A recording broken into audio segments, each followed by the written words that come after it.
इस दुनिया में ऐसी कोई कामयाब शख्सियत नहीं जिसे कभी रिजेक्शन का सामना ना करना पड़ा हो। जैक मा, जेके रोलिंग, अमिताभ बच्चन, नवाजुद्दीन सिद्दीकी, एमएस धोनी और ना जाने ऐसे कितने एग्जांपल्स हैं। और यही कल कई बार रिजेक्ट हुए लोग आज दुनिया के कुछ चुनिंदा कामयाब लोगों में से एक हैं। इनके साथ इनके टाइम पर कई लोग रिजेक्ट हुए थे, पर आज हम उन्हीं को जानते हैं जिन्होंने उस वक्त हार मानने से इनकार कर दिया। रिजेक्शन का दर्द इन कामयाब लोगों को भी उतना ही हुआ था जितना कि आज तुम्हें हो रहा है। इसका मतलब समझते हो यार? आज तुम्हारे पास भी वही मौका है जो कुछ साल पहले इनके पास था। तो देर किस बात की, बना दो खुद को कुछ ऐसा कि हर कोई बनना चाहे तेरे जैसा। इतना बेहतर बनाओ खुद को कि ऊपर वाला मजबूर हो जाए तुम्हें कामयाब बनाने के लिए। और रिजेक्शन का मतलब यह नहीं कि तुम हार चुके हो। रिजेक्शन का मतलब है तुम्हें और एक बार जी जान लगानी होगी। भाई याद रखना, हर कामयाबी का सफर रिजेक्शन से ही शुरू होता है और कुछ लोगों का कामयाबी पर खत्म होता है, तो कुछ लोग रिजेक्शन में ही दम तोड़ देते हैं। आज की वीडियो में 5 कहानियां मैं आपके साथ शेयर करूंगा और कहानी सुनने के बाद कमेंट्स में बताना कि इनके जितने रिजेक्शन आपने फेस किए। और अगर जवाब है नहीं तो सवाल ही नहीं आता रिजेक्शन के डर से पीछे हटने का। कहानी नंबर 1। ज्यादातर लोग गरीबी से अमीरी तक का सफर देखते हैं, लेकिन इस बंदी ने अमीरी से गरीबी तक का सफर 8 साल की उम्र में ही देख लिया। उनके डैड के बिजनेस में हुए लॉस की वजह से रहते घर को छोड़ने की नौबत तक उन पर आ गई। सभी ऐशो आराम को छोड़ने पड़े और ऐसे हालात में 8 साल की उम्र में इन्होंने सपना देखा सिंगर बनने का और गाने लिखना और कंपोज करना शुरू कर दिया। पर इनका सपना तब टूटा जब स्कूल के सिंगिंग ग्रुप से इन्हें यह कहकर निकाल दिया कि तुम्हारी आवाज बहुत भारी है और तुम ठीक से गा भी नहीं सकती। और इसी भारी आवाज की वजह से कई बार इन्हें रिजेक्शन का सामना करना पड़ा। पर यह बंदी तो हार मानने को तैयार नहीं थी। इतनी मुश्किलों के बावजूद इन्होंने अपना पहला एल्बम लॉन्च किया और वो फेल हो गया। दूसरा एल्बम लॉन्च किया और वो भी फेल हो गया। पर कहते हैं ना, जहां जिद है वहां कामयाबी को भी झक मार के आना ही पड़ता है। और 2 सुपर फ्लॉप्स के बाद उन्होंने अपना तीसरा एल्बम लॉन्च किया और ये सुपर डुपर हिट हो गया।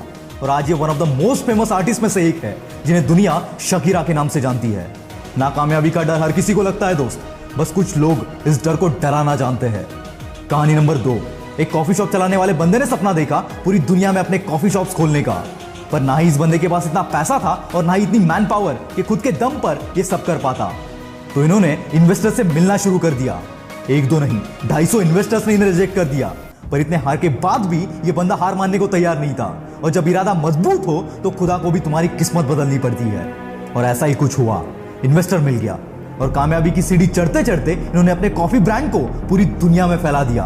और आज हम उस ब्रांड को स्टारबक्स के नाम से जानते हैं। कोई नहीं जान पाता इस ब्रांड को अगर यह बंदा बीच में ही हार मान जाता, और शायद ही स्टारबक्स आज इतना बड़ा एम्पायर होता। अगर 250 रिजेक्शन के बाद यह बंदा कर सकता है तो दोस्त तुझ में क्या कमी है। कहानी नंबर 3।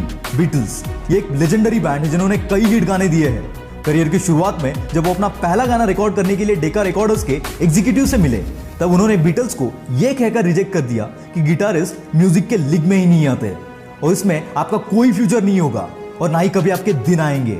इतना सब सुनने के बाद हार मान जाए तो वो लेजेंड कैसे। और ऐसे कई रिजेक्शंस को तोड़ने के बाद बीटल्स ने ना सिर्फ अपना दिन लाया बल्कि अपना जमाना लेकर आ गए। याद रखना, रिजेक्शन के डर को अपने आगे झुकाने वाले बंदों को ही दुनिया एक दिन लेजेंड के नाम से जानती है। कहानी नंबर 4। 11 साल की उम्र में एक बच्चे को फुटबॉल टीम से निकाल दिया क्योंकि उसकी हाइट छोटी थी। उसके पास 2 ऑप्शंस थे, एक तो रिजेक्ट हो गए इसलिए रोते बैठो, या फिर खुद को इतना बेहतर बनाओ कि अपने टैलेंट के सामने हर कोई झुक जाए। और उसने दूसरा ऑप्शन चुना। उस बंदे का नाम है लियोनेल मेसी, जिसके गेम की आज पूरी दुनिया दीवानी है। चमत्कार रियल लाइफ में भी होते हैं दोस्त, बस बंदा जिद्दी होना चाहिए। कहानी नंबर 5। यह बंदा हमेशा मेरा फेवरेट रहा है। इनके जितने रिजेक्शंस और फेलियर अगर किसी नॉर्मल बंदे के लाइफ में आते तो शायद ही वो सरवाइव कर पाता। पर इन्होंने ना बस सरवाइव किया पर ऐसी कामयाबी हासिल की जिसकी मिसाल आज तक दी जाती है। 24 साल की उम्र में उनके मंगेतर का निधन हो गया। खुद का बिजनेस शुरू किया पर वो भी फेल हो गया।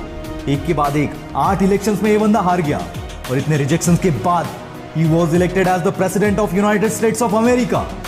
जी हाँ दोस्तों, मैं बात कर रहा हूं अब्राहम लिंकन की। इतने मुश्किल समय में अगर इन लोगों ने हार नहीं मानी तो तुम्हें कोई हक नहीं बनता रिजेक्शन से डर कर पीछे हटने का।